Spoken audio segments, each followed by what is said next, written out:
আজকে যে লীলাটি আমি পরিবেশনা করতে চলেছি মা, সেই লীলার নাম হলো ভগবান শ্রীকৃষ্ণের আবির্ভাব লীলা। এই লীলার সম্বন্ধে বিশেষ কোনো জ্ঞান বা অভিজ্ঞতা আমার নেই, কারণ আমি কীর্তনিয়া হিসেবে খুব ঘনিষ্ঠতম কীর্তনিয়া।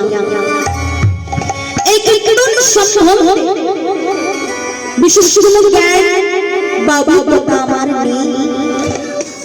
যতটুকু আমার গুরুদেবের কাছে শিক্ষা নিতে পেরেছি, আর আপনাদের মধ্যে এত সুন্দর ভাব পেয়েছি মা, আপনারা যদি আমায় কৃপা করেন তাহলে হয়তো দুটো কৃষ্ণ কথা, দুটো হরির কথা আমি আপনাদের কাছে পরিবেশনা করতে পারবো। তাই পরিবেশনকালে যদি কোনো ভুল ত্রুটি হয়ে আমাকে আপনারা নিজ না বা নিজ মন ভেবে ক্ষমা করে দেবে। তাই গীতায় বলে যাচ্ছে,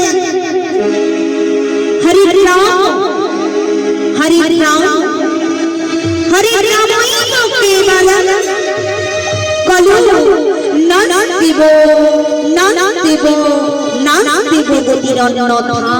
হরি বল। নাস্তি মানে না, আর এব মানে অবশ্যই। তাহলে মানেটা কি দাঁড়ালো না? হরি নাম ছাড়া জীবের গতি না, গতি না, গতি না। তাহলে হরি নাম ছাড়া যখন জীবের গতি নেই, তাহলে এই কলিযুগে এসে সকলের কি হরি নামের মধ্যে আছে না? এখানে যারা যারা বসে আছে তাদের সকলেরই হরি নামের মধ্যে আছে তো মা? আছে। ওই দেখি কার কার হরি নামের মধ্যে আছে একবার হাত তুলুন। বাবা, মানে সকলেরই হরি নামের মধ্যে আছে, তাই তো? কিন্তু জানেন তো মা, আপনাদের এখানে সকলেরই তো হরি নামের মধ্যে আছে, কিন্তু অনেকে আছে জানেন তো তাদের হরি নাম করার সময় নেই, গল্প করার সময় আছে, ঝগড়া লাগার সময় আছে, ঘুমোবার সময় আছে, খাওয়ার সময় আছে, কিন্তু এই হরি নাম করার সময় তাদের নেই। দেখবেন বাবারা, বিশেষ করে আমাদের মায়েরা, বিশেষ করে আমাদের মায়েরা ওই সন্ধ্যে ৫টা থেকে রাত ১১টা পর্যন্ত দুই বাবা কোন ঘরে বসে থাকি গো? কি গো বাবা, কোন ঘরে গো? টিভির ঘরে। হ্যাঁ, ওই টিভির ঘরে গো, টিভির ঘরে।